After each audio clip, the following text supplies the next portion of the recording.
A Morte da Verdade. Notas sobre a mentira na era Trump.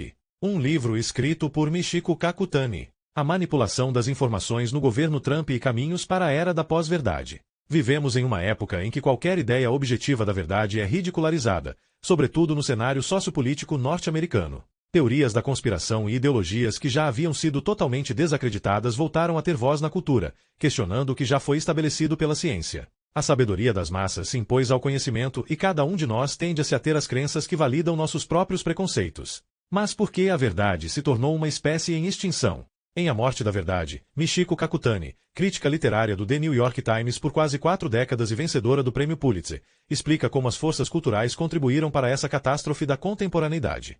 Seja nas redes sociais, na literatura, na TV, no mundo acadêmico ou na política, é possível identificar tendências que colocaram a subjetividade sobre um pedestal em detrimento da realidade, da ciência e dos valores comuns. Nesse cenário de descaso pelos fatos, da substituição da razão pela emoção e da corrosão da linguagem, que diminuem o próprio valor da verdade, o que pode acontecer com os Estados Unidos e com o restante do mundo?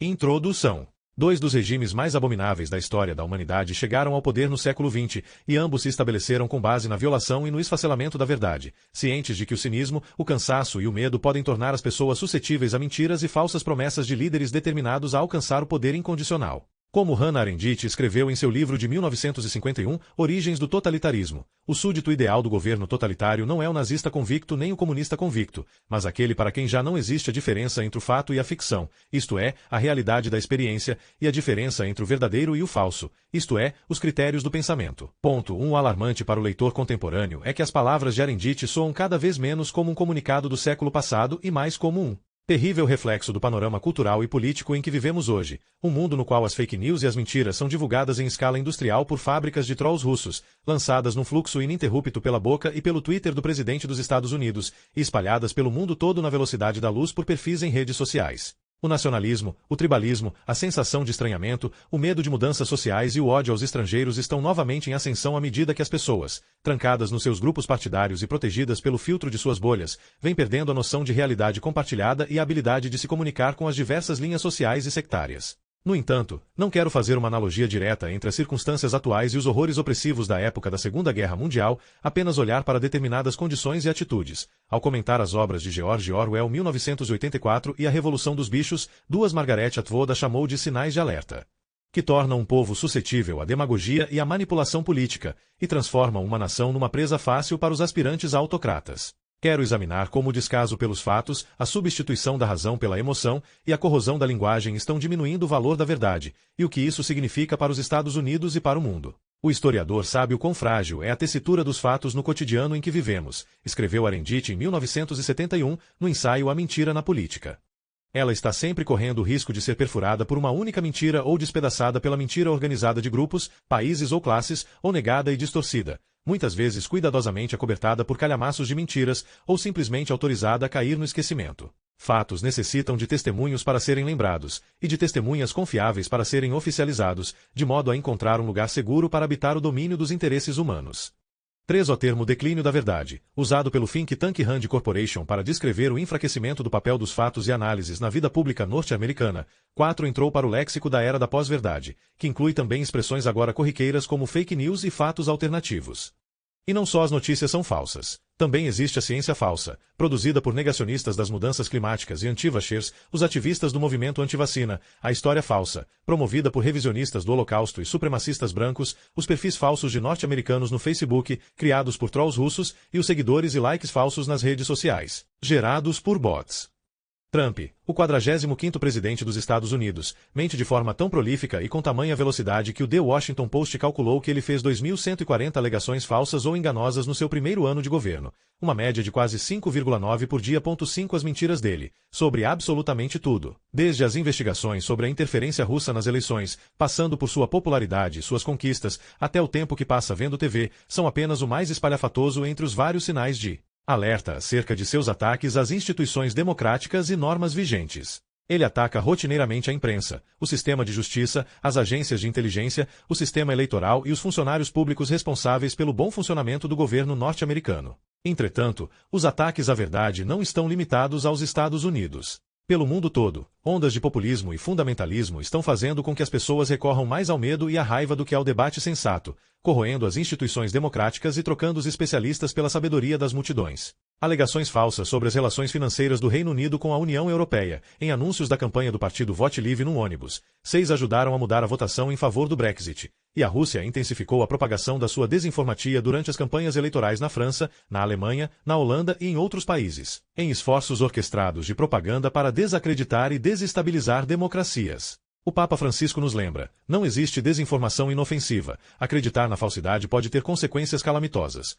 7 O ex-presidente Barack Obama comentou que um dos maiores desafios que temos em nossa democracia é o fato de não compartilharmos a mesma base de fatos. Atualmente as pessoas estão operando em universos de informação completamente diferentes. 8 E o senador republicano Jeff Flake fez um discurso no qual alertou que 2017 foi o ano em que nós vimos a verdade, objetiva, empírica, baseada em evidências, ser mais agredida e atacada do que em qualquer outro período da história norte-americana, por meio das mãos da figura mais poderosa do nosso governo. 9 Como isso aconteceu? Quais são as raízes da falsidade na era Trump?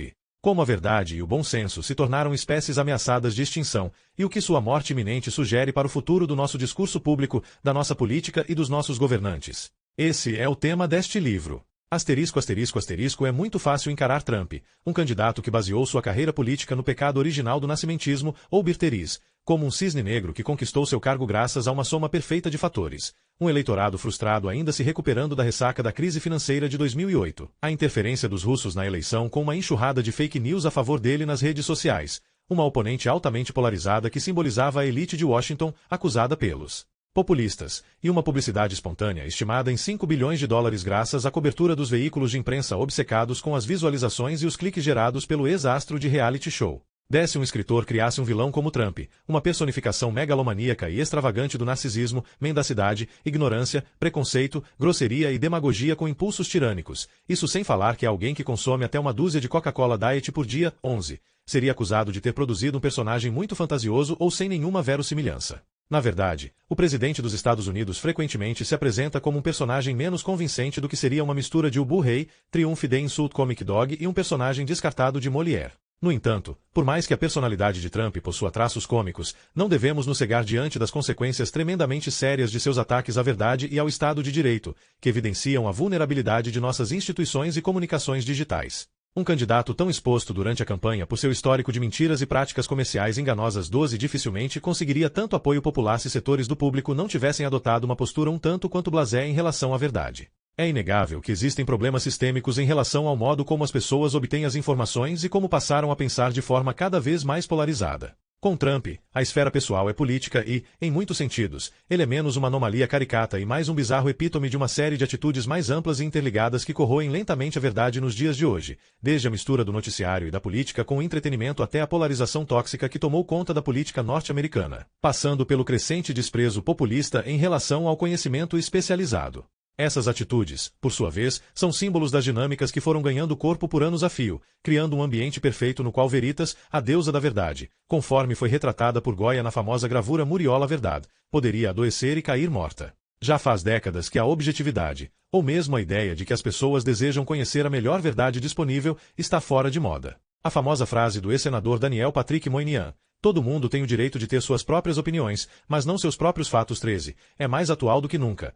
A polarização se tornou tão extrema nos Estados Unidos que os eleitores dos estados de maioria republicana e dos de maioria democrata estão tendo dificuldades para entrar em consenso sobre os mesmos fatos. Isso vem acontecendo desde que um verdadeiro sistema solar de sites de notícias de direita passou a orbitar a Fox News e o Breitbart News e consolidou sua força gravitacional sobre a base republicana. E esse cenário vem sendo exponencialmente acelerado pelas redes sociais, que conectam usuários que pensam da mesma forma e os abastecem com notícias personalizadas que reforçam suas ideias preconcebidas, permitindo que eles vivam em bolhas, ambientes cada vez mais fechados e sem comunicação com o exterior. Quanto a isso, o relativismo está em ascensão desde o início das guerras culturais, na década de 1960. Naquela época, ele foi abraçado pela nova esquerda, ansiosa para expor os preconceitos do pensamento ocidental, burguês e primordialmente masculino, e por acadêmicos que pregavam o evangelho do pós-modernismo, que argumentava que não existem verdades universais, apenas pequenas verdades pessoais, percepções moldadas pelas forças sociais e culturais de um indivíduo. Desde então, o discurso relativista tem sido usurpado pela direita populista,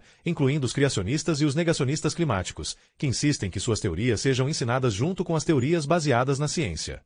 O relativismo, é claro, combina perfeitamente com o narcisismo e a subjetividade que estão em expansão desde a década do eu, de Tom Wolfe, até a autoestima na era das selfies. Não é nenhuma surpresa, portanto, que o efeito Rashomon, o ponto de vista de que tudo depende do seu ponto de vista, venha permeando nossa cultura, desde livros de sucesso como Destinos e Fúrias, de Lauren Groff, até séries de TV como The Affair, baseados na ideia de realidades conflitantes e narradores em quem não se pode confiar. Tenho lido e escrito sobre muitos desses assuntos nas últimas 4 décadas, desde a ascensão do conceito de desconstrução e das batalhas acerca do cânone literário nos campi universitários, debates sobre a releitura ficcional de fatos históricos em filmes como JFK, de Oliver Stone, e A Hora Mais Escura, de Kathryn Bigelow. Esforços feitos pelos governos Clinton e Bush para se furtar a transparência e definir a realidade em seus próprios termos. A guerra de Donald Trump contra a linguagem e seus esforços para normalizar o anormal, e a influência da tecnologia na forma como processamos e compartilhamos informações. Nestas páginas pretendo recorrer à leitura de livros e da realidade atual para ligar alguns pontos acerca dos ataques à verdade e situá-los num quadro mais amplo de dinâmicas sociais e políticas que vêm se infiltrando em nossa cultura há anos. Também pretendo chamar a atenção para alguns livros e artigos proféticos do passado, que ajudam a entender melhor o dilema em que nos encontramos hoje. A verdade é um dos pilares da democracia. Como observou a ex-procuradora-geral interina Sally Yates, a verdade é uma das coisas que nos separam de uma autocracia. Nós podemos, e devemos, debater políticas e questões, mas esses debates devem se basear em fatos em comum, e não em apelações baratas à emoção e ao medo na forma de mentiras e de uma retórica polarizante. Não apenas existe uma verdade objetiva, como deixar de dizê-la é uma questão importante. Não temos como controlar se os agentes públicos mentem para nós. Mas temos como controlar se eles devem responder por essas mentiras ou se então, seja por exaustão ou para proteger nossos interesses políticos, vamos olhar para o outro lado e igualar a indiferença à verdade.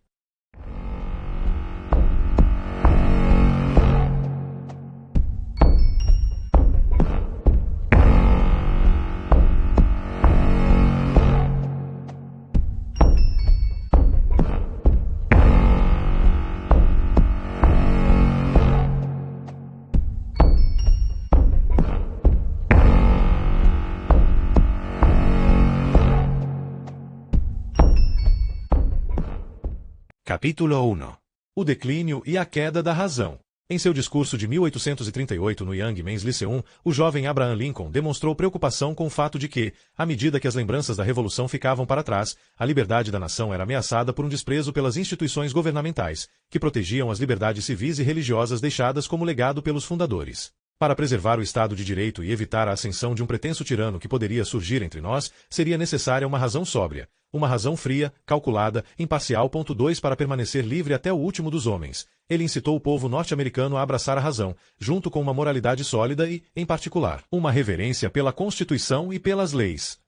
Como Lincoln sabia, os fundadores dos Estados Unidos haviam baseado sua jovem república nos princípios iluministas da razão, da liberdade, do progresso e da tolerância religiosa. E a estrutura constitucional que haviam arquitetado se fundamentava num sistema racional de separação dos poderes para evitar a possibilidade, nas palavras de Alexander Hamilton, do surgimento de um homem sem princípios em sua vida privada, de temperamento insolente, que talvez viesse montado no cavalinho de pau da popularidade, exaltasse e se alinhasse com o disparate propagado pelos extremistas de sua era, de modo a constranger o governo, lançando ainda mais coisas nessa confusão. Para dominar a tempestade e direcionar o furacão. 3 Esse sistema estava longe de ser perfeito, mas resistiu por mais de 2 séculos graças à sua resiliência e à capacidade de acomodar mudanças essenciais. Líderes como Lincoln, Martin Luther King Jr. e Barack Obama viam os Estados Unidos como uma obra em progresso, um país em processo de autoaperfeiçoamento. E eles tentaram acelerar essa obra, cientes, nas palavras do Dr. King, de que o progresso não é automático nem inevitável. 4 Mas algo que necessita de esforços e dedicação contínuos.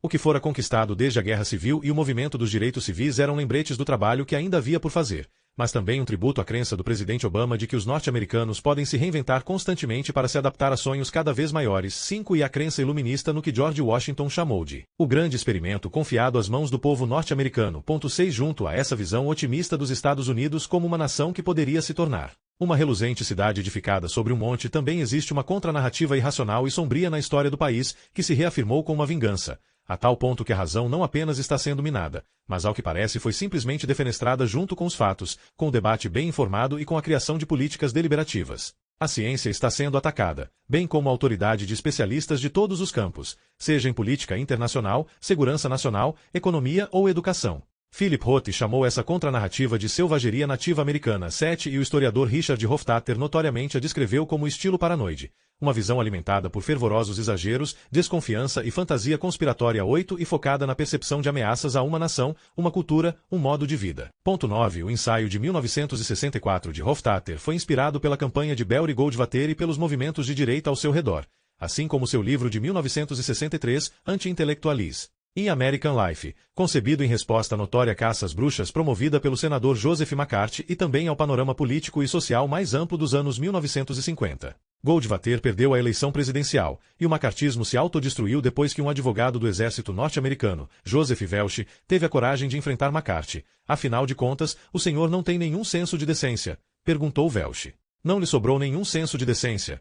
10. O malicioso McCarthy, que havia acusado pessoas de deslealdade por todos os cantos de Washington. O Departamento de Estado abriga um ninho de comunistas e simpatizantes dos comunistas, avisou ao presidente Truman em 1950. 11. Foi admoestado pelo Senado em 1954. E, com o lançamento do Sputnik pelos soviéticos, em 1957, o alarmante movimento antirracionalista começou a recuar, dando lugar a uma corrida espacial e a uma série de esforços orquestrados para aprimorar os programas científicos dos Estados Unidos. Hofstadter notou que o estilo paranoico tende a se manifestar em ondas episódicas. 12. O movimento anticatólico e anti-imigrante Know Nothing atingiu seu auge em 1855, quando 43 membros do Congresso admitiram abertamente defender suas próprias ideias. 13. A força do movimento começou a se dissipar rapidamente no ano seguinte, depois que o partido se fragmentou em várias dissidências. No entanto, a intolerância que ele incorporava permaneceu, como um vírus, incubado no sistema político esperando para emergir outra vez. Hofstadter argumenta que a direita moderna tende a ser mobilizada por um sentimento de ressentimento e desapropriação. Os Estados Unidos, em grande parte, foram tomados dessas pessoas, escreveu ele, e elas podem acabar achando que não têm acesso à barganha política ou à tomada de decisões. 14. No caso dos Estados Unidos dos millennials, e de grande parte da Europa Ocidental também, esse ressentimento é exacerbado pelas mudanças demográficas e pelos costumes sociais que fizeram alguns membros da classe operária branca se sentirem cada vez mais marginalizados, por conta de desigualdades de renda cada vez maiores, aceleradas pela crise financeira de 2008, e por forças como a globalização e a tecnologia, que estão acabando com os trabalhos de manufatura e injetando uma nova dose de incerteza e angústia na vida cotidiana. Trump e outros líderes nacionalistas e anti-imigrantes da direita europeia, como Marine Le Pen na França, Geert Wilders na Holanda e Matteo Salvini na Itália, 15 inflamavam esses sentimentos de medo, ódio e privação de direitos, oferecendo bodes expiatórios em vez de soluções, enquanto liberais e conservadores, preocupados com a ascensão do nativismo e de agendas políticas preconceituosas, alertaram para o fato de que as instituições democráticas estavam cada vez mais ameaçadas. A Segunda Vinda, poema que Yeats escreveu em 1919 em meio aos escombros da Primeira Guerra Mundial, passou por um tremendo revival em 2016, citado mais vezes em matérias na imprensa durante o primeiro semestre do que ao longo das últimas 3 décadas. 16 Uma vez que articulistas políticos evocaram seus famosos versos. Tudo se parte. O centro não sustenta, mera anarquia avança sobre o mundo. 17 O ataque à razão e à verdade atingiu seu ápice nos Estados Unidos durante o primeiro ano de mandato do presidente Trump, mas vinha sendo incubado havia anos pela extrema-direita. Durante a campanha de 2016, opositores de Clinton que fabricavam acusações delirantes sobre a morte de Vince Foster na década de 1990 se uniram a membros paranoicos do Tea Party que afirmaram que os ambientalistas queriam controlar a temperatura das casas e as cores dos carros. 18 A eles se juntaram blogueiros do Breitbart e trolls da direita alternativa. Quando Trump ganhou a indicação dos republicanos para concorrer à presidência, as ideias extremistas dos seus apoiadores mais radicais, sua intolerância racial e religiosa, seu ódio pelo governo anterior e sua aceitação das teorias da conspiração e das notícias falsas, chegaram ao grande público. De acordo com um levantamento feito em 2017 pelo The Washington Post, 47% dos republicanos erroneamente acreditam que Trump venceu no voto popular. 68% acreditam que milhões de imigrantes ilegais votaram em 2016, e mais da metade dos republicanos afirmaram não ver problemas em adiar as eleições presidenciais de 2020 até que se resolvam problemas como a votação dos imigrantes ilegais. 19 Outro estudo, conduzido por cientistas políticos na Universidade de Chicago, demonstrou que 25% dos norte-americanos acreditam que a quebra da bolsa em 2008 foi secretamente orquestrada por um pequeno grupo de banqueiros. 19% acreditam que o governo tem algum envolvimento com os ataques terroristas do 11 de setembro, e 11% acreditaram numa teoria que os próprios pesquisadores inventaram, que dizia que lâmpadas fluorescentes faziam parte de um plano do governo para tornar as pessoas mais passivas e fáceis de serem controladas. 20. Trump, que lançou sua carreira política promovendo descaradamente o nascimentismo, birtheris, e já falou positivamente sobre o radialista e teórico da conspiração Alex Jones. 21 preside uma administração que se tornou, em seu primeiro ano, a própria personificação dos princípios anti-iluministas, repudiando os princípios do racionalismo, da tolerância e do empirismo tanto nas políticas quanto no modus operandi, um reflexo do estilo impulsivo e errático de seu comandante em chefe em tomar decisões, baseado não em conhecimento, mas no instinto, em caprichos e em ideias preconcebidas, e frequentemente delirantes, a respeito do funcionamento do mundo. Trump não fez nenhum esforço para acabar com sua ignorância a respeito das políticas interna e externa quando se mudou para a Casa Branca. Seu ex-estrategista-chefe, Stephen Bannon, 22, disse que o presidente só lê o que reafirma suas crenças. 23 E sempre negou, minimizou ou desconsiderou qualquer informação a respeito da interferência russa nas eleições de 2016. Como menções a esse assunto costumavam provocar a ira do presidente e podiam atrapalhar o andamento dos relatórios diários de inteligência, funcionários do governo contaram em entrevista ao The Washington Post que, às vezes, incluíam esse tipo de material somente na versão impressa do PDB, President's Daily Brief, o relatório diário do presidente. Que todos sabiam que ele raramente lia. 24 Em vez disso, ao que parece o presidente prefere obter suas informações na Fox News, sobretudo no programa matinal bajulador Fox e Friends e em veículos como o Breitbart News e o National Enquirer. 25 De acordo com relatos, ele costuma passar até 8 horas por dia vendo TV. 26, um hábito que deve fazer com que muitos leitores se recordem de Chauncey Gardner, o jardineiro viciado em TV que virou celebridade e estrela política em ascensão no romance O Vidiota, de Jerzy Kosinski, publicado em 1970. A Vice News também relatou que Trump recebe, 2 vezes por dia, uma pasta contendo um clipping elogioso, incluindo tweets de admiradores, trechos de entrevistas bajuladoras na TV, matérias jornalísticas repletas de elogios e, de vez em quando, apenas fotos de Trump na TV parecendo poderoso. 27 Esse tipo de detalhe absurdo é mais preocupante do que apenas cômico, porque não estamos falando de um mero episódio de além da imaginação sobre um lunático morando numa enorme Casa Branca em Washington.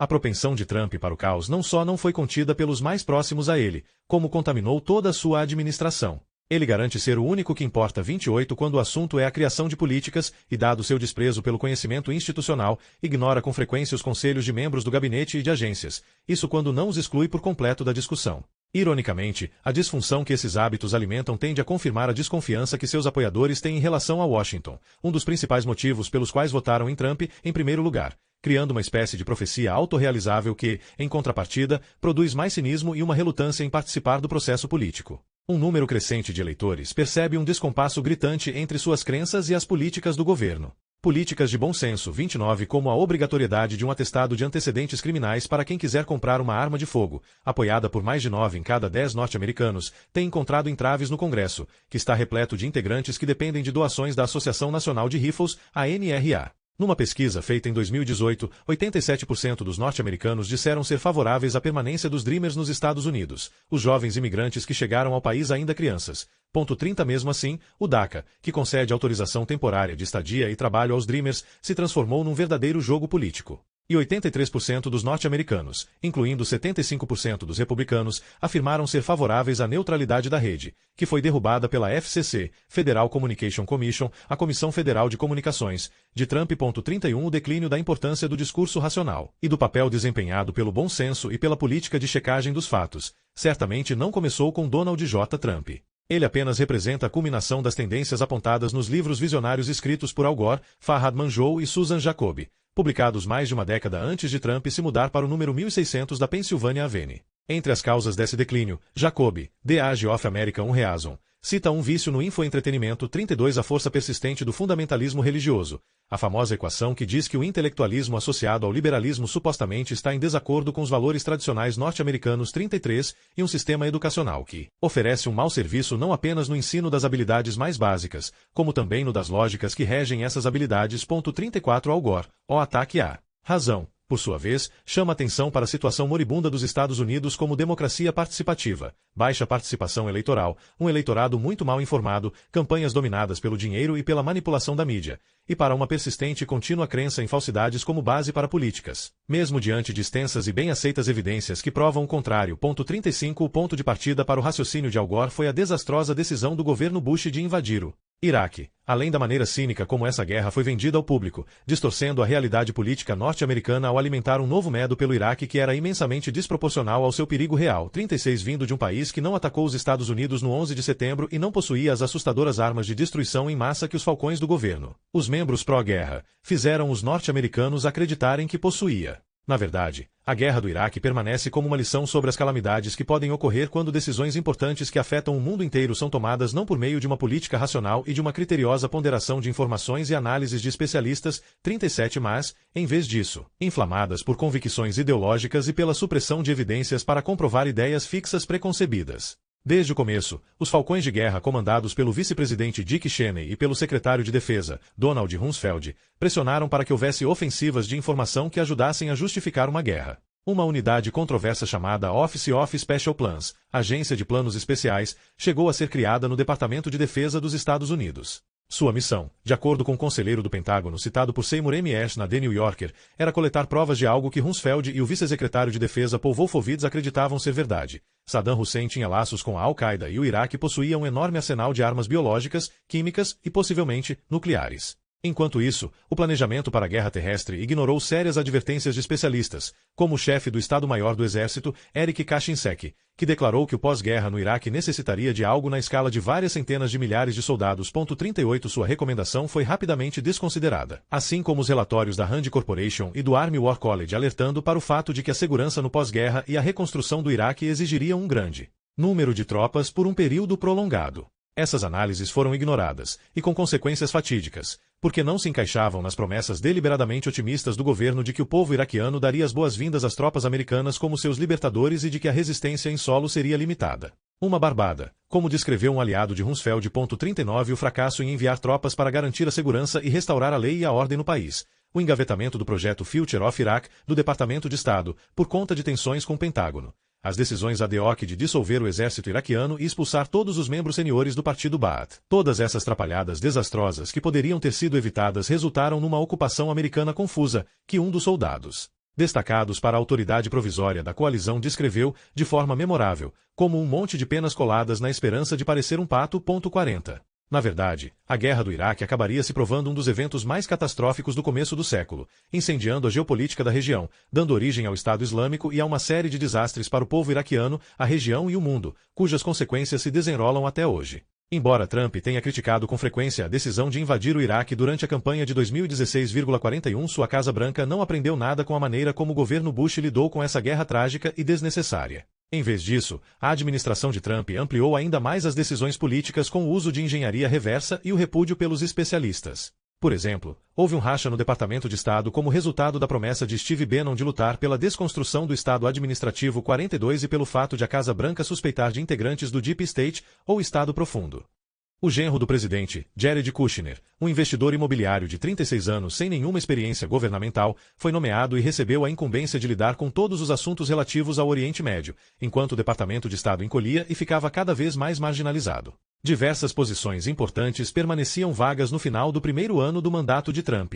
Isso aconteceu em parte devido à redução do tamanho do governo e ao abandono de cargos. Em parte devido à relutância em indicar diplomatas que haviam expressado reservas em relação às políticas do presidente, como no caso de seu papel como embaixador na Coreia do Sul, 43, e em parte, devido ao êxodo de funcionários estrangeiros qualificados de uma agência que, sob nova direção, não valorizava mais suas habilidades na diplomacia, seu conhecimento em política ou sua experiência em regiões remotas do planeta. Somando as rupturas de Trump com aliados e acordos comerciais de longa data aos seus constantes ataques aos ideais democráticos, o descuido do seu governo em relação à política externa provocou uma queda na confiança do mundo no tocante à capacidade de os Estados Unidos liderarem, atingindo, em 2017, um novo recorde negativo de 30%, abaixo da China e logo acima da Rússia. De acordo com uma pesquisa da Gallup. 44, em alguns aspectos, o desprezo que a Casa Branca de Trump nutre pelo conhecimento especializado e pela experiência refletem atitudes mais amplas que permeiam toda a sociedade americana. Em seu livro O Culto do Amador, publicado originalmente em 2007, o empreendedor do Vale do Silício Andrew Kim fez um alerta para o fato de que a internet havia não apenas democratizado a informação de maneira inimaginável, como também estava fazendo com que a sabedoria das multidões 45 tomasse o lugar do conhecimento legítimo, nublando perigosamente os limites entre fato e opinião, entre argumentação embasada e bravata especulativa. Uma década depois, o acadêmico Tom Nichols escreveu, em The Death of Expertise, que uma hostilidade deliberada contra o conhecimento estabelecido havia surgido tanto na direita quanto na esquerda, com pessoas argumentando de forma agressiva que toda opinião sobre qualquer tema é tão boa quanto as outras. 46 Agora, a ignorância está na moda. Quando não tem interesse em se informar em um nível básico sobre os assuntos que afetam suas vidas, escreveu Nichols, os cidadãos abdicam de ter controle sobre esses assuntos, gostando deles ou não. 47 E quando os eleitores perdem o controle sobre estas importantes decisões, correm o risco de que suas democracias sejam sequestradas por demagogos ignorantes, ou de que suas instituições democráticas sejam corroídas, de forma mais gradual e silenciosa, até se transformarem numa tecnocracia autoritária. A preferência do governo Trump por lealdade e afinidade ideológica em detrimento da expertise está bem clara. Juízes sem qualificações 48 e diretores de órgãos foram indicados com base em nepotismo, conexões políticas ou por estarem comprometidos com o enfraquecimento de agências que pudessem atrapalhar os planos desregulatórios de Trump para beneficiar a indústria de combustíveis fósseis e os grandes doadores corporativos. Rick Perry, que ficou famoso por querer abolir o Departamento de Energia, foi nomeado para comandá-lo, ordenando cortes nos programas relacionados a fontes renováveis de energia. 49 E o novo diretor da EPA, Environmental Protection Agency, Agência de Proteção Ambiental, Scott Pruitt, que processou repetidas vezes a EPA ao longo dos anos, começou rapidamente a desmantelar e atravancar a legislação criada para proteger o meio ambiente. 50 População, que se opunha à reforma tributária proposta pelos republicanos e temia que o sistema de saúde pudesse ser extinto, foi completamente ignorada sempre que suas ideias não estavam de acordo com os objetivos do governo Trump ou do Congresso republicano. E quando especialistas em determinados campos, como mudanças climáticas, política fiscal ou segurança nacional, levantavam questões inconvenientes, eram colocados para escanteio ou coisa pior. Foi o que aconteceu, por exemplo, com o Congressional Budget Office e Escritório do Orçamento do Congresso 51, criado há décadas como um órgão independente e apartidário para fornecer estimativas de custos para as legislaturas, quando apresentou um relatório alertando que o orçamento proposto pelos republicanos para o sistema de saúde deixaria milhões de pessoas sem cobertura. Republicanos começaram a atacar o órgão, não apenas o relatório, mas sua própria existência. O diretor do Departamento de Gestão e Orçamento de Trump, Mick Mulvaney, questionou se a era do escritório do orçamento do Congresso não havia chegado ao fim, e outros republicanos propuseram cortes em seu orçamento e redução de pessoal, passando de 235 para 89 funcionários. Quanto a isso, o mecanismo rotineiro de criação de políticas e o processo normal de análise e discussão foi contornado frequentemente pelo governo Trump, que violou as normas como todos esperavam que fizesse. Vários movimentos foram o resultado irracional de uma espécie de engenharia reversa. Primeiro se decidia um resultado que a Casa Branca ou o Congresso republicano desejava, e só depois se tentava produzir justificativas ou argumentos a seu favor, o exato oposto do método científico, em que dados são coletados e avaliados de forma sistemática para que hipóteses sejam formuladas e testadas. Esse é um método que o governo claramente despreza, levando em conta as ordens que deu aos analistas do CDC, Centers for Disease Control and Prevention, Centros de Controle e Prevenção de Doenças, para que evitassem usar as expressões base científica e baseado em fatos.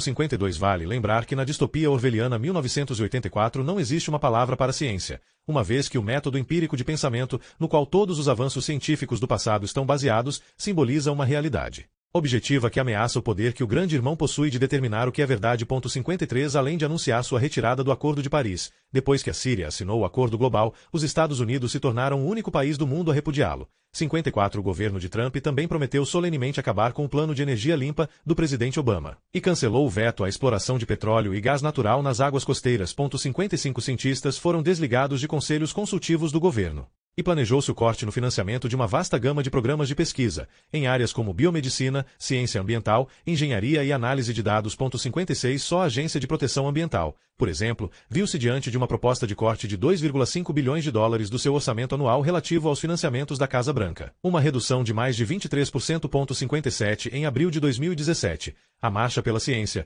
organizada em Washington para protestar contra as políticas anti-ciência do governo, Trump acabou se transformando em mais de 400 marchas em mais de 35 países, com manifestantes fazendo passeatas em solidariedade aos seus colegas nos Estados Unidos, e também por estarem preocupados com a situação da ciência e da razão nos seus próprios países. 58 decisões tomadas pelo governo norte-americano a respeito das mudanças climáticas e outros problemas globais, no fim das contas, acabam tendo um efeito dominó sobre o mundo inteiro, afetando parcerias e pesquisas colaborativas, bem como os esforços para encontrar soluções internacionais para as crises que afetam o planeta. Os cientistas britânicos estavam preocupados com a maneira como o Brexit poderia afetar as universidades e instituições de pesquisa no Reino Unido, e as possibilidades para que estudantes britânicos fizessem intercâmbios pela Europa. 59 cientistas em países como Austrália, Alemanha e México estavam preocupados com o crescimento de atitudes de desvalorização da ciência, das evidências e da revisão por pares. E médicos na América Latina e na África estavam preocupados porque fake news sobre a Zika e o Ebola estavam disseminando medo. Mike McFerrin, aluno de pós-graduação em glaciologia que trabalha em Kangerlussuaq, uma cidade de 500 habitantes na Groenlândia, explicou à revista Science que os moradores tinham motivos reais para se preocupar com as mudanças climáticas, pois o volume de água decorrente do derretimento da camada de gelo já havia encoberto parcialmente uma ponte local. Eu comparo os ataques à ciência ao ato de desligar os faróis, disse ele. É como se estivéssemos num carro a toda velocidade, e as pessoas não quisessem ver o que vem pela frente. Nós, os cientistas, somos os faróis. 61 dos relatos mais pungentes sobre a velocidade com que o domínio da Raison, a crença na ciência, o humanismo, o progresso e a liberdade, dá lugar ao seu oposto, o terror e a emoção das massas. 61 foi escrito pelo austríaco Stefan Zweig na sua autobiografia de 1942, O Mundo de Ontem. Zweig testemunhou duas calamidades que abalaram o mundo. A Primeira Guerra Mundial, seguida de uma breve trégua, e então a cataclísmica ascensão de Hitler e a derrocada até a Segunda Guerra. Sua biografia é um testemunho de como a Europa se destroçou de forma suicida 2 vezes em poucas décadas. A história da terrível derrota da razão e do selvagem triunfo da brutalidade. E também, como ele esperava, uma lição para as futuras gerações. Zweig escreveu sobre crescer em um tempo e em um lugar em que os milagres da ciência, a cura de doenças, a transmissão de informações no mesmo segundo através do globo terrestre, faziam com que o progresso se mostrasse como algo inevitável. 62 Mesmo os problemas mais terríveis, como a pobreza, não pareciam mais intransponíveis. A geração do pai de Zweig estava arrebatada por um otimismo, que talvez lembre alguns leitores da onda de esperança que tomou o mundo ocidental após a queda do Muro de Berlim, em 1989. Como ele mesmo se recorda, imaginavam genuinamente que as fronteiras divergentes entre nações e credos religiosos se dissolveriam gradualmente em prol do humanitarismo, beneficiando, com isso, a humanidade inteira com paz e segurança, os mais elevados de todos os bens. Quando eram jovens, Zweig e seus amigos passavam horas em cafés, conversando sobre arte e assuntos pessoais. Descobrir e estar na vanguarda daquilo que era mais recente, mais novo, extravagante, fora do comum, era nossa paixão. 63 Naquele tempo, a classe média e as classes altas tinham uma sensação de segurança. A casa era assegurada contra incêndio e arrombamento. A lavoura contra geadas e intempéries. O corpo contra acidentes e doenças. As pessoas demoraram a perceber o perigo que Hitler representava. Os poucos entre os escritores que realmente haviam se dado o trabalho de ler o livro de Hitler, escreveu Zweig, ironizavam o estiloso pomposo de sua prosa em vez de se preocupar com seu programa. 64 Os jornais asseguravam aos seus leitores que o movimento nazista ruiria em pouco tempo. E muitos presumiram que caso um agitador antissemita se tornasse o chanceler, certamente abandonaria esse tipo de vulgaridade. Os sinais apocalípticos começaram a se acumular. Grupos de jovens ameaçadores perto da fronteira da Alemanha pregavam seu evangelho acompanhado de ameaças, dizendo que qualquer um que não se juntasse a eles imediatamente pagaria mais tarde. 65 E as fendas subterrâneas entre raças e classes que a era da conciliação fechará à custa de tanto esforço estavam se abrindo mais uma vez, e em breve, seriam abismos e precipícios. Mas os nazistas tiveram o cuidado, recorda Zweig, de não revelar toda a extensão de seus planos logo de cara. Era assim que praticavam cuidadosamente o seu método. Uma dose de cada vez, e depois de cada dose uma pequena pausa. Sempre só um comprimido e depois esperar um pouco para verificar se não era forte demais, para ver se o público e a consciência do mundo toleravam essa dose. 66 Zweig escreveu que, como relutavam em abandonar as vidas a que estavam acostumadas, seus hábitos e rotinas diários, as pessoas não quiseram acreditar na velocidade com que seus direitos estavam sendo tirados. Perguntavam-se o que o novo líder da Alemanha poderia fazer à força num estado em que a lei estava firmemente ancorada, onde a maioria do parlamento era contra ele, e onde todo cidadão acreditava na sua liberdade e igualdade de direitos garantidos por uma constituição solenemente homologada. Aquele rompante de loucura, elas diziam a si mesmas. Não vingaria em pleno século XX.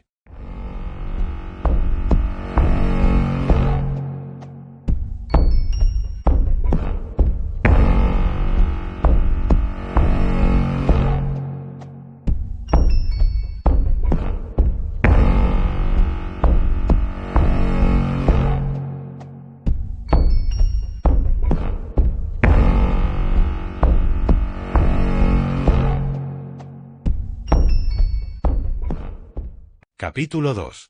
As novas guerras culturais. Num artigo profético de 2005, o falecido David Foster Wallace escreveu que a proliferação de veículos de comunicação, impressos, na TV e online, havia produzido um caleidoscópio de opções informativas.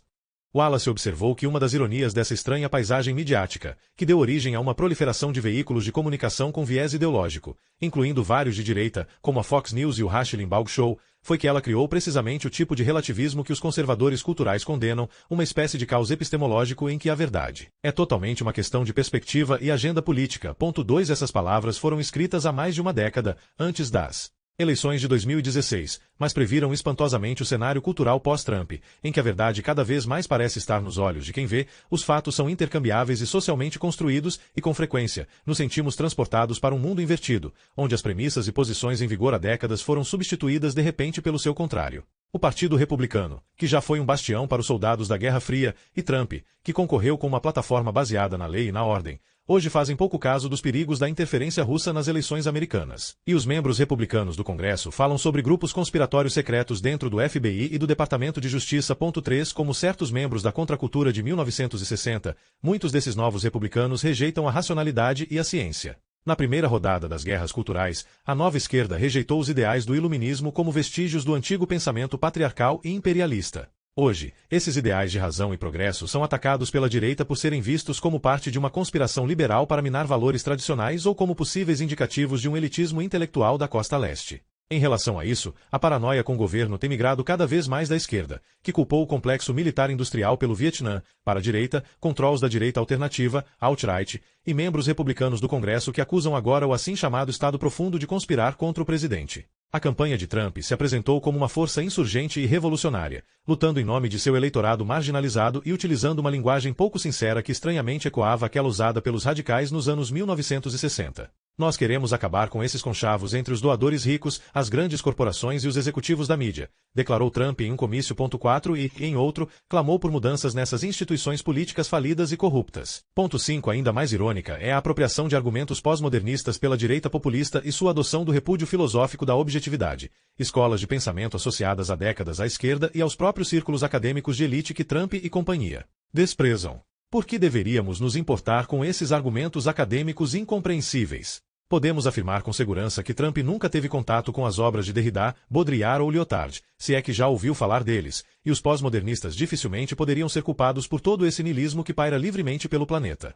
Mas alguns corolários simplificados de seu pensamento se infiltraram na cultura popular e foram sequestrados pelos defensores do presidente, que querem usar seus argumentos relativistas para desculpar suas mentiras, e por direitistas que querem questionar a evolução, negar a realidade das mudanças climáticas ou divulgar fatos alternativos. Até mesmo Mike Cernovich, o notório troll da direita alternativa e teórico da conspiração, mencionou o pós-modernismo em uma entrevista de 2016 para The New Yorker. Olha, eu li teoria pós-moderna na faculdade. Se tudo é uma narrativa, então precisamos de alternativas para a narrativa dominante. E acrescentou, eu não pareço um cara que lê Lacan, pareço? Desde a década de 1960, tem ocorrido uma queda progressiva da confiança nas instituições e nas narrativas oficiais. Parte desse ceticismo tem sido um corretivo necessário, uma resposta racional às calamidades do Vietnã e do Iraque, à Watergate, à crise financeira de 2008 e aos preconceitos culturais que havia muito contaminavam tudo, desde o ensino da história nas escolas primárias até as injustiças do sistema jurídico. Mas a democratização libertadora da informação possibilitada pela internet não apenas estimulou a inovação e um empreendedorismo de tirar o fôlego, como também deu origem a uma enxurrada de desinformação e relativismo, conforme evidenciado pela atual epidemia de notícias falsas. Um elemento fundamental para o colapso das narrativas oficiais na academia foi a constelação de ideias que se enquadram no amplo cenário do pós-modernismo, que chegou às universidades americanas na segunda metade do século XX por meio de teóricos franceses como Foucault e Derrida, cujas ideias, por sua vez, devem muito aos filósofos alemães Heidegger e Nietzsche.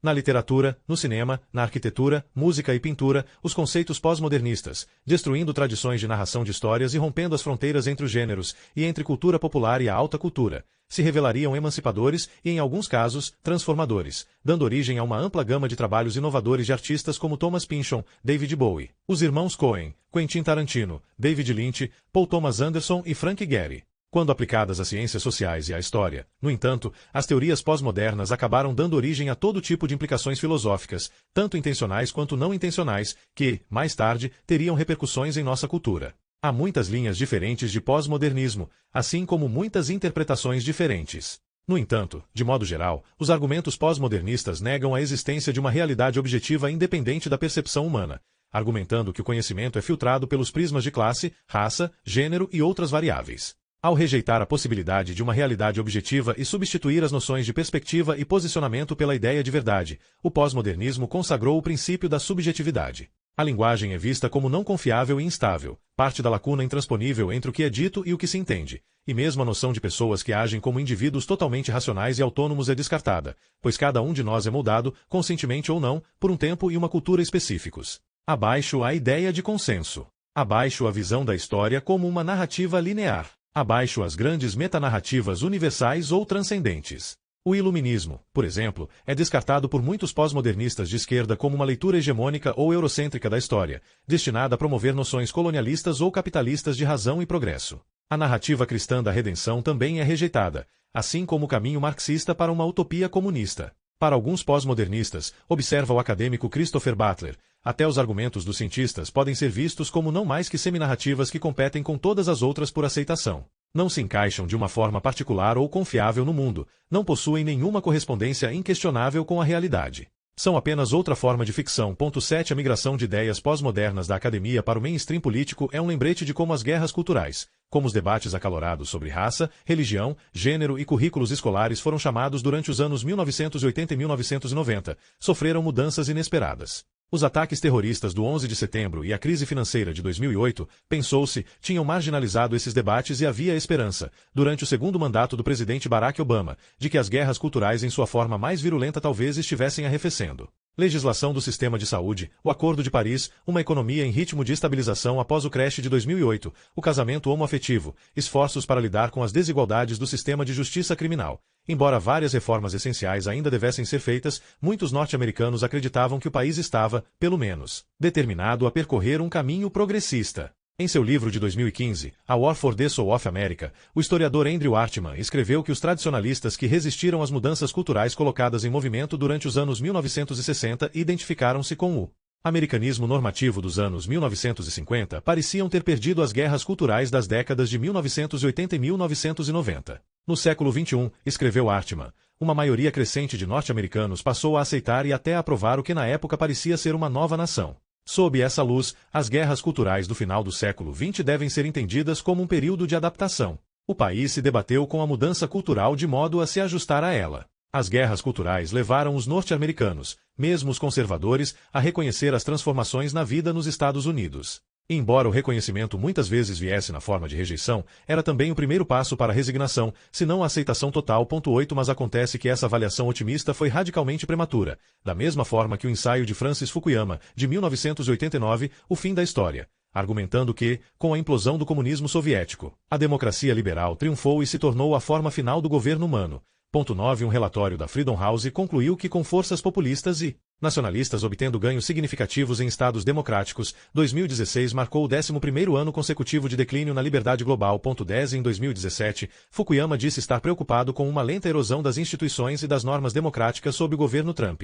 25 anos antes disso, havia declarado que não tinha uma percepção ou uma teoria sobre como as democracias poderiam retroceder, mas agora percebeu que claramente podem. 11 As guerras culturais rapidamente voltaram com força total. As alas mais extremistas da base republicana, o Tea Party, os nascimentistas, a direita cristã, os nacionalistas brancos, se mobilizaram contra o presidente Obama e suas políticas. E Trump, tanto como candidato quanto como presidente, jogaria gasolina nessas fraturas sociais e políticas como maneira de ampliar sua base e desviar a atenção de seus fracassos políticos e seus muitos escândalos. 12 Ele explorou as divisões partidárias na sociedade americana, apelando para os medos dos eleitores brancos da classe operária, preocupados com um mundo em mudança, e ao mesmo tempo lhes oferecia bodes expiatórios, imigrantes, afro-americanos, mulheres, muçulmanos, como alvos para sua raiva. Não é coincidência que os trolls russos, trabalhando para eleger Trump e tentando minar a fé no sistema democrático norte-americano, estivessem, ao mesmo tempo, usando perfis falsos em redes sociais com o intuito de ampliar ainda mais as divisões entre os norte-americanos.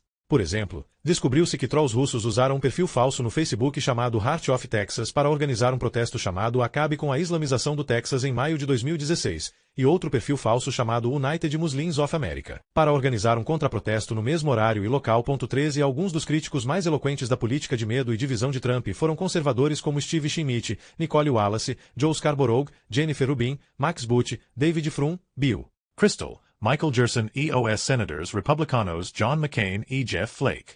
Mas a maioria do Partido Republicano ofereceu apoio a Trump, racionalizando suas mentiras, seu desprezo pela expertise e seu menosprezo por muitos dos ideais que serviram de base para a fundação dos Estados Unidos. Para os apoiadores de Trump, o partido estava acima de tudo: moralidade, segurança nacional, responsabilidade fiscal, bom senso e decência. Durante a polêmica sobre o suposto caso de Trump com a estrela pornô Stormy Daniels, a direita cristã veio em sua defesa. Jerry Falwell Jr. alegou que todas essas coisas aconteceram anos atrás. 14 E Tony Perkins, presidente da Family Research Council, 15 disse que ele e seus partidários estavam dispostos a não levar em conta o comportamento pessoal de Trump.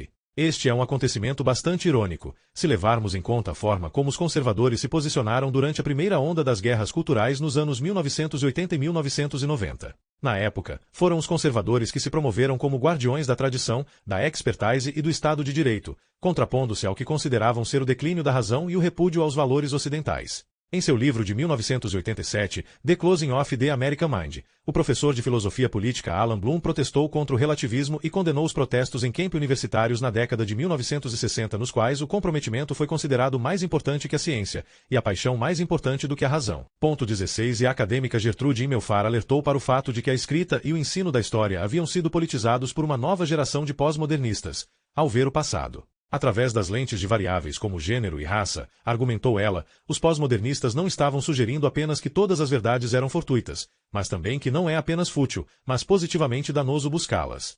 17 Alguns críticos tentaram injustamente colocar os impulsos pluralistas do multiculturalismo ao lado dos argumentos mais radicais dos pós-modernistas que ridicularizavam a possibilidade de ensinar ou escrever a história de uma forma justa. O primeiro oferecia um antídoto crucial às narrativas tradicionais do excepcionalismo norte-americano e do triunfalismo ocidental, abrindo os limitados portões da história para as até então menosprezadas vozes de mulheres, afro-americanos, nativos americanos, imigrantes e outros pontos de vista marginalizados. O multiculturalismo enfatizava a incompletude de muitos registros históricos, como argumentaram Joyce Appleby, Lynn Hunt e Margaret Jacob em seu livro incisivo e repleto de bom senso Telling the Truth About History. Além disso, o multiculturalismo oferecia a possibilidade de uma perspectiva mais inclusiva e plural. Mas eles também advertiram que pontos de vista extremos poderiam levar à crença perigosamente reducionista de que o conhecimento sobre o passado é simplesmente uma construção ideológica destinada a servir interesses particulares, fazendo da história uma série de mitos, estabelecendo ou reforçando identidades grupais. 18 A ciência também foi atacada por pós-modernistas radicais, que argumentaram que as teorias científicas são socialmente construídas, influenciadas pela identidade da pessoa que postula a teoria e pelos valores da cultura em que é formada. Portanto, a ciência não pode alegar neutralidade ou verdades universais. A visão pós-moderna casa bem com a ambivalência em relação à ciência que surgiu após a produção da bomba nuclear e durante a Guerra Fria, escreveu Sean Otto em The War on Science. Entre os acadêmicos de esquerda nos departamentos de ciências humanas das universidades, continuou ele, a ciência passou a ser vista como a província de uma estrutura de poder de direita linha dura e pró-negócios, poluidora, indiferente, gananciosa, mecanicista, sexista, racista, imperialista, homofóbica, opressiva, intolerante. Uma ideologia desumana, que pouco se importava com o bem-estar espiritual ou holístico de nossas almas, nossos corpos ou nossa mãe natureza. 19 Era ridículo, claro, argumentar que a experiência cultural de um pesquisador poderia interferir em fatos científicos verificáveis. Ou como Otto colocou de forma sucinta, o CO2 atmosférico permanece sempre o mesmo. Seja o cientista uma mulher somali ou um homem argentino. 20 Mas tais argumentos pós-modernos abririam caminho para os adeptos do movimento antivacina e os negacionistas do aquecimento global, que se recusam a aceitar a opinião consensual da esmagadora maioria dos cientistas. Como em tantos outros assuntos, Orwell percebeu os perigos desse tipo de pensamento décadas atrás. Em um ensaio de 1943, escreveu: "O que é peculiar à nossa época é o abandono da ideia de que a história possa ser escrita com verdade. No passado, as pessoas mentiam deliberadamente ou inconscientemente floreavam o que escreviam ou se debatiam em busca da verdade, sabendo muito bem que provavelmente estavam cometendo muitos erros. Mas, em todos esses casos, elas acreditavam que os fatos existiam e eram mais ou menos detectáveis." 21 É exatamente essa base comum de concordância, prossegue ele, com a implicação de que os seres humanos são uma espécie de animal que o totalitarismo destrói. A teoria nazista, de fato, nega especificamente que exista a verdade. Não existe, por exemplo, uma ciência. Existe apenas a ciência alemã, ciência judaica, etc. Quando a verdade é tão fragmentada, tão relativa, observou Orwell, abre-se um caminho para que algum líder ou algum grupo dominante dite em quem deve se acreditar. Se o líder diz que determinado evento nunca aconteceu, bem, aquilo nunca aconteceu. Pessoas tentando ganhar respeitabilidade por teorias claramente desacreditadas, ou, no caso dos revisionistas do Holocausto, tentando ocultar capítulos inteiros da história, exploraram o argumento pós-moderno de que todas as verdades são parciais. A história desconstrucionista, como aponta a acadêmica Deborah e Lipstadt em The Holocaust, tem o potencial de alterar radicalmente a forma como a verdade estabelecida é passada de geração em geração. 22 E isso pode fomentar um panorama intelectual em que nenhum fato, nenhum evento e nenhum aspecto da história tem qualquer significado ou conteúdo fixo. Qualquer verdade pode ser recontada. Qualquer fato pode ser reformulado. Não há uma realidade histórica definitiva. O pós-modernismo não apenas rejeitou todas as metanarrativas, como também enfatizou a instabilidade da linguagem. Um dos fundadores do pós-modernismo, Jacques Derrida, que alcançaria status de celebridade nos campi norte-americanos nos anos 1970 e 1980, em grande parte graças a discípulos como Paul Deman e J. Ellis Miller, usou a palavra desconstrução para descrever um tipo de análise textual da qual foi pioneiro e que seria aplicado não apenas à literatura, mas também à história, à arquitetura e às ciências sociais. A desconstrução postulou que todos os textos são instáveis e irredutivelmente complexos, e que os significados, eternamente variáveis, são imputados pelos leitores e observadores. Ao se concentrar nas possíveis contradições e ambiguidades de um texto, articulando os argumentos com uma prosa deliberadamente empolada e pretensiosa, promulgou um relativismo extremo que foi, em última análise, nihilista em suas implicações. Qualquer coisa poderia significar qualquer coisa. A intenção do autor não importava e não podia ser discernida objetivamente. Não havia uma leitura óbvia ou de senso comum, já que tudo tinha uma infinidade de significados. Em suma, não existia uma verdade. Como David Lehman relatou em seu perspicaz Signs of the Times, as piores suspeitas dos críticos da desconstrução foram confirmadas quando explodiu o escândalo de Paul Deman em 1987, e argumentos desconstrucionistas foram utilizados para defender o indefensável. 23 Deman, professor em Yale e um dos nomes de maior destaque da desconstrução, alcançou um público nos círculos acadêmicos que lembrava quase um culto. 24 alunos e colegas o descreviam como um intelectual brilhante, carismático e charmoso que havia fugido da Europa nazista, onde, segundo ele insinuou, teria feito parte da resistência belga. Um retrato muito diferente seria revelado pela biografia escrita por Evelyn Baris, The Double Life of Paul Deman, um vigarista impenitente, um bígamo oportunista e narcisista perigoso, que havia sido condenado na Bélgica por fraude, falsificação e adulteração de documentos. 25 A notícia mais chocante foi revelada em 1987, 4 anos após sua morte. Um jovem pesquisador belga descobriu que Paul Deman havia escrito pelo menos 100 artigos durante a Segunda Guerra Mundial para uma publicação belga pronazista chamada Le Soir 26, um periódico que propagava um violento antissemitismo e que chegou a declarar num editorial: estamos determinados a nos abster de todo tipo de miscigenação e a nos libertar espiritualmente de sua influência desmoralizante nos campos do pensamento, da literatura e das artes. 27 No mais notório dos seus artigos para o Le Soir, Paul Deman argumentou que os escritores judeus sempre estiveram no segundo escalão, portanto, não foram capazes de exercer uma influência preponderante na evolução da civilização europeia contemporânea. 28 Dessa forma, pode-se ver que uma solução para o problema judaico que levasse à criação de uma colônia judaica isolada da Europa não teria, para a vida literária do Ocidente, consequências lamentáveis. Ela perderia, no fim das contas, algumas personalidades de valor medíocre e continuaria, como no passado, a se desenvolver de acordo com suas leis superiores de evolução. Como as notícias dos estarrecedores artigos colaboracionistas do autor belga se espalharam rapidamente pelo mundo acadêmico, alguns intelectuais se perguntaram se o passado vergonhoso e secreto de Deman teria influenciado suas teorias sobre a desconstrução. Por exemplo, a sua alegação de que considerações sobre a existência real e histórica dos escritores são uma perda de tempo. 29 Mais perturbador ainda foram os esforços de alguns defensores de Paul Deman, como Derrida, em utilizar os princípios da desconstrução para tentar explicar seus artigos antissemitas, sugerindo que, na verdade, suas palavras teriam subvertido o que pareciam dizer, ou que havia muita ambiguidade inerente às suas palavras para lhe atribuir responsabilidade moral. 30 Um admirador de Paul Deman citado por Lehman tentou argumentar que os comentários do autor belga sobre escritores judeus eram um caso de ironia em que o tiro havia saído pela culatra, alegando que o tom do ensaio era de um escárnio impessoal ao longo dos trechos que tratam dos judeus, e que o objeto do escárnio claramente não eram os judeus, mas os antissemitas. 31 Em outras palavras, o escritor estava sugerindo que Paul Deman queria dizer exatamente o oposto do que suas colunas no Le Soir afirmavam. Embora os desconstrucionistas adorem empregar uma prosa cheia de jargões e uma sintaxe perversamente acrobática, alguns dos termos que usam, como indeterminação dos textos, formas alternativas de conhecimento e instabilidade linguística da linguagem, parecem versões pretensiosas de frases recentemente utilizadas por assessores de Trump para explicar suas mentiras, mudanças de opinião e promessas de má-fé. Por exemplo, Um representante de Trump dizendo a um consultor do primeiro-ministro japonês, Shinzo Abe, que eles não precisavam interpretar ao pé da letra cada palavra que Trump disse publicamente. 32 E o ex-coordenador de campanha, Corey Lewandowski, afirmando que o problema com a mídia é que vocês interpretam tudo o que Donald Trump diz literalmente. O povo norte-americano não.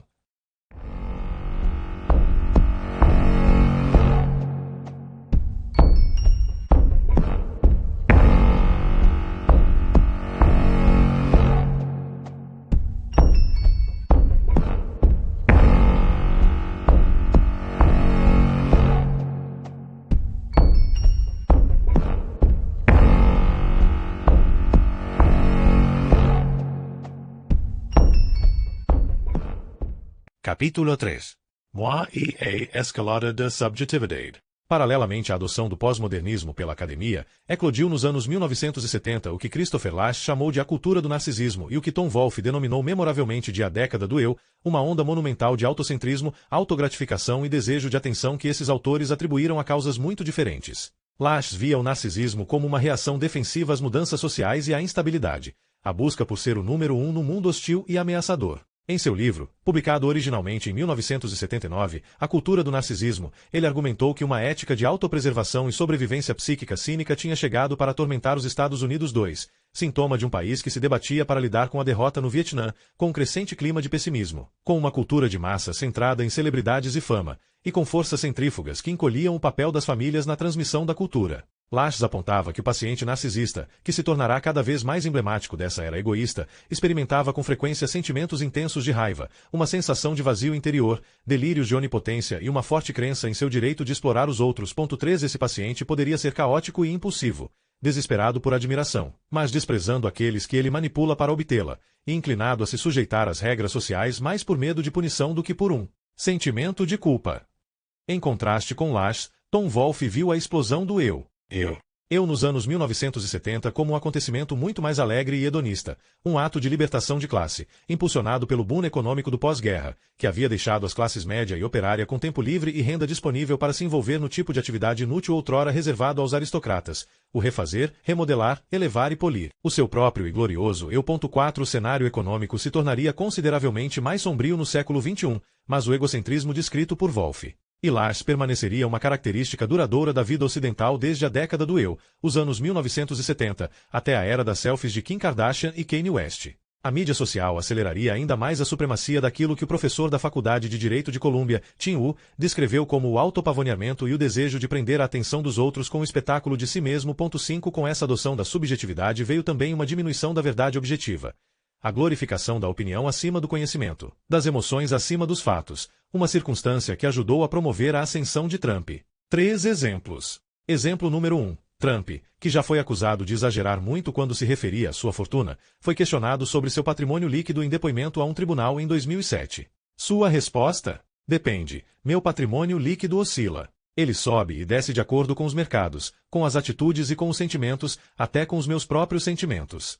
Ele acrescentou, ainda, que seu patrimônio variava dependendo de sua atitude geral no momento em que a pergunta for feita. 6 Exemplo número 2. Perguntado se havia questionado Vladimir Putin sobre a interferência russa na eleição presidencial, Trump respondeu, eu acredito que ele tem a impressão de que ele e a Rússia não se meteram na eleição. 7 Exemplo número 3. Durante a Convenção Nacional Republicana de 2016, a âncora da CNN Alizé Camerota perguntou a Newt Gingrich sobre o discurso sombrio, nacionalista e pregando lei e ordem feito por Trump, que equivocadamente descreveu os Estados Unidos como um país assolado pela violência e pelo crime, e foi bruscamente refutado pelo ex-presidente da Câmara dos Representantes dos Estados Unidos. Eu entendo sua opinião, disse Gingrich. A visão atual é a de que os liberais têm todo um conjunto de estatísticas que, teoricamente, podem estar certas, mas não mostram como os seres humanos estão. As pessoas estão com medo. As pessoas sentem que seu governo as abandonou. 8 Camerota assinalou que as estatísticas do crime não eram números liberais, vinham do FBI. Então, ocorreu o seguinte diálogo. Gingrich, não, mas o que eu disse é igualmente verdade. As pessoas sentem isso. Camerota, elas sentem isso, sim, mas os fatos não sustentam isso. Gingrich, como candidato político, eu prefiro escutar como as pessoas se sentem e deixar os teóricos para você.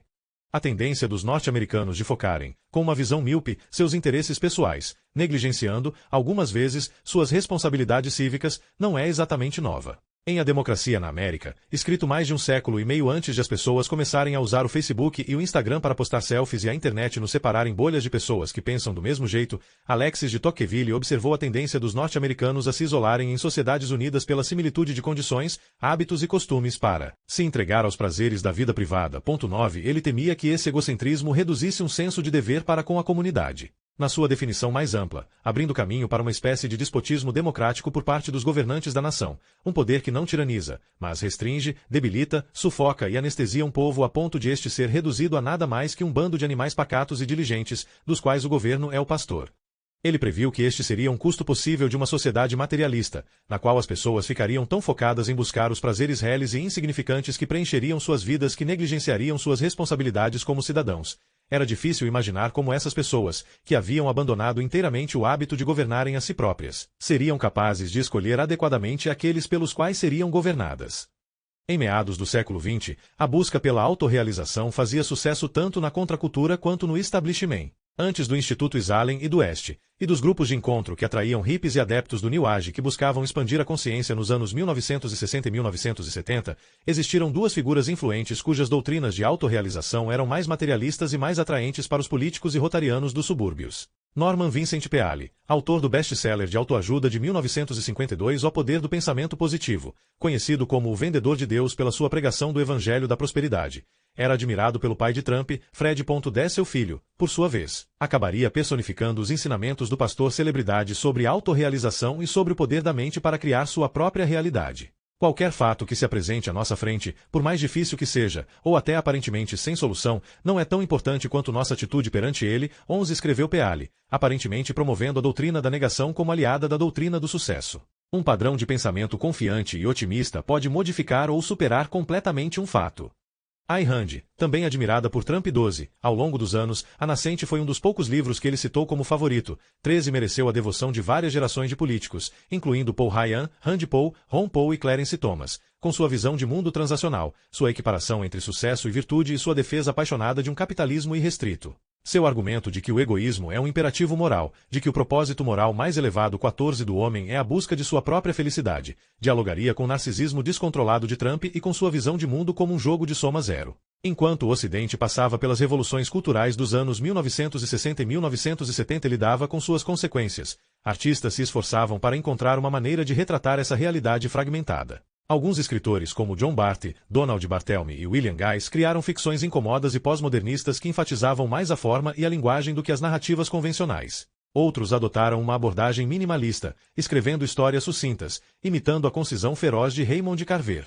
E à medida que a busca por verdades mais amplas se tornava cada vez mais fora de moda no mundo acadêmico, e que a vida cotidiana começava a parecer mais instável, alguns escritores preferiram se concentrar nas menores e mais particulares verdades que existem. Passaram a escrever sobre si mesmos. A realidade norte-americana havia se tornado tão desconcertante, escreveu Philip Roth em um ensaio de 1961, que chegava a ser uma espécie de constrangimento para a própria imaginação. 15 Isso resultou, de acordo com ele, na voluntária perda de interesse do escritor de ficção em alguns dos maiores fenômenos sociais e políticos de nossa era, e na retirada, como era justamente o seu caso, em direção ao território mais reconhecível do eu. Num controverso ensaio de 1989, Tom Wolfe deplorou esses acontecimentos, lamentando o que via como o fim do realismo clássico na ficção norte-americana, e fez um apelo para que os romancistas se jogassem de cabeça neste nosso país selvagem, bizarro, grotesco, barroco e imprevisível e o reivindicassem de volta como terreno literário.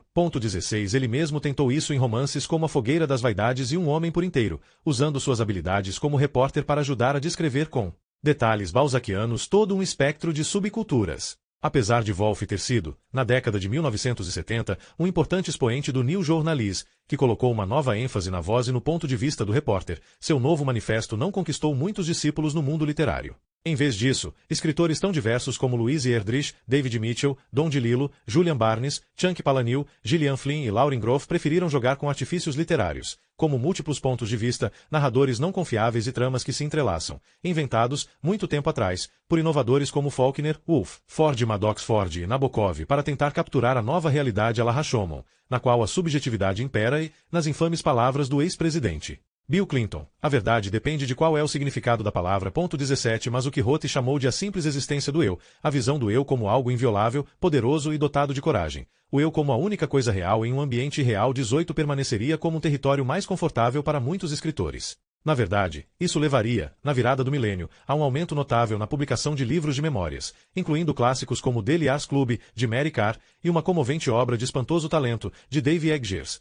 Obras que estabeleceram seus autores entre as principais vozes de sua geração. O boom dos livros de memórias e a popularidade dos blogs na virada do milênio atingiriam seu ápice no romance autobiográfico de 6 volumes de Karl Ove Knausgaard, repleto de descrições de detalhes insignificantes retirados da vida cotidiana do autor. Ao longo do caminho, também foram publicadas muitas obras hedonistas e dramatizações exageradas de si mesmo que deveriam ter ficado restritas aos diários ou aos perfis de redes sociais dos seus autores. O Reductio ad absurdum desse egocentrismo foi o best-seller de James Frey, 1 milhão de pedacinhos, que foi vendido como um livro de memórias, mas que o site The Smoking Gun revelou, em janeiro de 2006, conter detalhes totalmente fabricados ou altamente exagerados sobre a sua suposta carreira criminosa, sobre os termos de sua prisão e sobre seu status como bandido. Procurado em 3 estados. 19 Frey, que parece ter se envolvido nesse ato de dramatização exagerada de si mesmo para se tornar uma figura mais notória do que realmente era, presumivelmente para fazer com que sua posterior redenção parecesse ainda mais impressionante como arquétipo de recuperação. Mais tarde admitiria que muito do que o site The Smoking Gun declarou foi bastante preciso. 20 Para alguns leitores,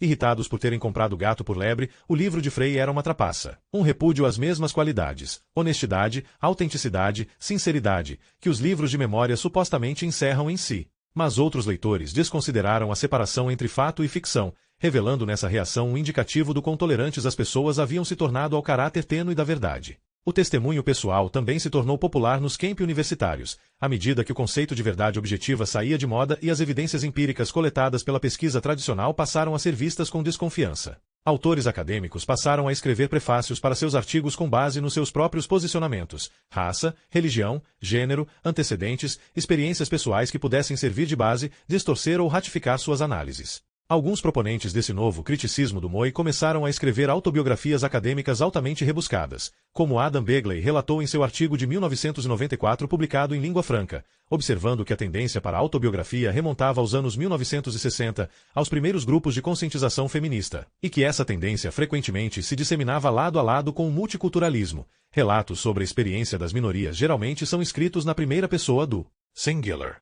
O mesmo vale para estudos gays e teoria queer. 21 Em seu livro de 1996, Dedication to Hunger, The Anorexica Aesthetic in Modern Culture, a acadêmica Leslie Evold usou elementos de sua vida, como a própria anorexia e um relacionamento humilhante com um homem casado, para fazer analogias entre a anorexia e o modernismo, numa abordagem que reduziu grandes obras-primas como A Terra Inútil, de T.S. Eliot, a estudos de caso dentro de uma estética misógina e gordofóbica. 22 Histórias e projetos pessoais começaram a aparecer também em biografias. 23 As biografias não eram mais simples crônicas da vida de outras pessoas. Em vez disso, elas se tornaram plataformas para manifestos filosóficos, Portrait of Picasso as a Young Man, de Norman Mailer, polêmicas feministas, Rage and Fire, de Francine Duplessis Gray, um retrato da amante de Flaubert, Louise Colette, e exercícios desconstrucionistas, American Monroe, The Making of a Body Politic, de S. Page Bate.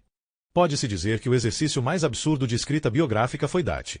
A Memoir of Ronald Reagan, livro de 1999 escrito pelo biógrafo oficial de Reagan, Edmund Morris, que acabou sendo uma desconcertante mistura de fatos e fantasias, com um narrador fictício que é 28 anos mais velho que o verdadeiro Morris e supostamente foi salvo de se afogar em sua juventude pelo futuro presidente. Em vez de usar seu extraordinário acesso a um presidente em exercício e seus documentos pessoais para criar um retrato detalhado do 40º presidente, ou falar sobre questões importantes, como o caso Irã-Contras ou o fim da Guerra Fria, Morris deu aos leitores descrições de mau gosto de seu narrador fictício, de sua família ficcional e de suas esperanças e sonhos fictícios ou semi-fictícios. Morris adotou essa abordagem, segundo ele mesmo, porque percebeu que não sabia coisa alguma 24 sobre o seu objeto de escrita, uma abdicação do dever mais elementar do biógrafo, e também por conta de suas próprias aspirações artísticas. Eu quis criar literatura a partir de Ronald Reagan. Ele também descreveu seu uso de um narrador ficcional um avanço na honestidade biográfica, um lembrete para o leitor acerca do elemento subjetivo envolvido em todo tipo de escrita. Este argumento dialogou com o raciocínio egocentrista de Janet Malcolm, que sugeriu em A Mulher Calada, de 1994, um livro altamente partidário sobre Sylvia Plath e Ted Hughes, que todos os biógrafos compartilham de seu desdém pela imparcialidade e pela objetividade, uma afirmação dissimulada, uma vez que ela não fez nenhum esforço para pesar ou avaliar cuidadosamente o material em seu livro. Em vez disso, escreveu uma longa carta de fã para Hughes, exaltando seus dotes literários, sua beleza física e sua incurável honestidade. Ela escreveu sobre o seu sentimento de ternura em relação a Hughes, 25, e sobre como, ao ler uma de suas cartas, sentiu que a identificação com sua escrita foi crescendo até se transformar em um sentimento intenso de simpatia e afeição pelo autor. O argumento pós-moderno de que todas as verdades são parciais e dependem da perspectiva de uma pessoa levou ao argumento de que existem diversas maneiras legítimas de entender ou representar um acontecimento. Isso tanto encorajou um discurso mais igualitário quanto possibilitou que as vozes dos outrora excluídos fossem ouvidas. Mas também foi explorado por aqueles que quiseram defender teorias ofensivas ou desacreditadas, ou equiparar coisas que não podem ser equiparadas. Os criacionistas, por exemplo, reivindicaram que a teoria do design inteligente fosse ensinada junto com a teoria da evolução nas escolas. Ensine as duas. Alguns sugeriram. 26 outros disseram. Ensine a controvérsia. 27 Uma variação desse argumento de que ambos os lados têm seu valor foi empregada pelo presidente Trump quando ele tentou equiparar as pessoas que se manifestavam contra a supremacia branca aos neonazistas que haviam se reunido em Charlottesville, na Virgínia, para protestar contra a remoção das estátuas de soldados confederados. Havia gente boa nos dois lados, declarou Trump. 28 Ele também disse, reprovamos da maneira mais forte possível essas flagrantes demonstrações de ódio, intolerância e violência em muitos lados, muitos lados.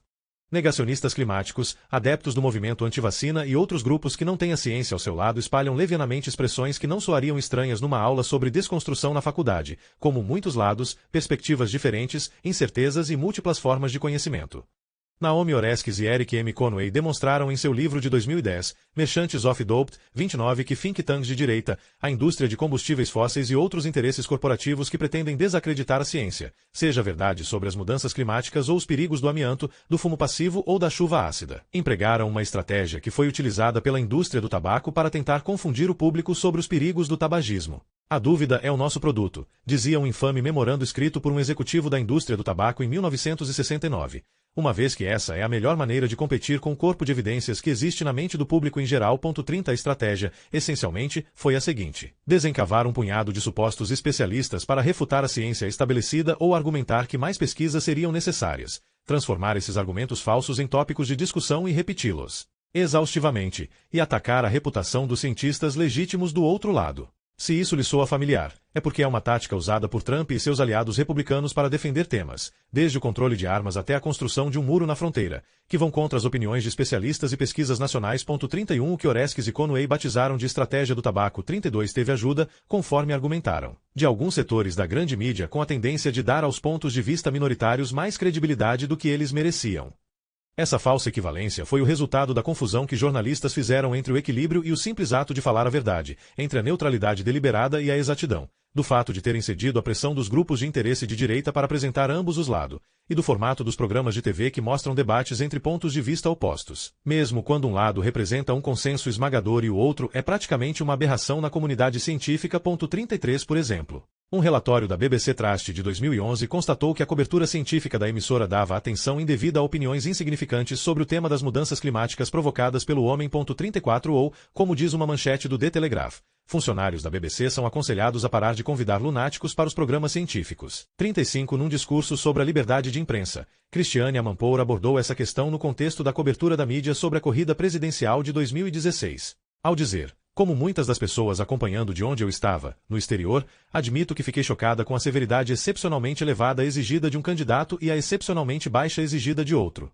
Aparentemente, boa parte da mídia se perdeu em meio a tentativas de discernir entre o que é equilíbrio, objetividade, neutralidade e o mais crucial, a verdade. Não podemos insistir no velho paradigma, como no caso do aquecimento global, no qual os 99,9% correspondentes às evidências científicas empíricas recebem o mesmo espaço que a pequena minoria de negacionistas. Aprendi há muito tempo, cobrindo a limpeza étnica e o genocídio na Bósnia, a jamais igualar vítima a agressor e a nunca criar uma falsa equivalência moral ou fatual, porque ao fazer isso você se torna cúmplice dos crimes e consequências mais abomináveis. Eu acredito em ser verdadeiro, não em neutralidade. E acredito que precisamos parar de banalizar a verdade.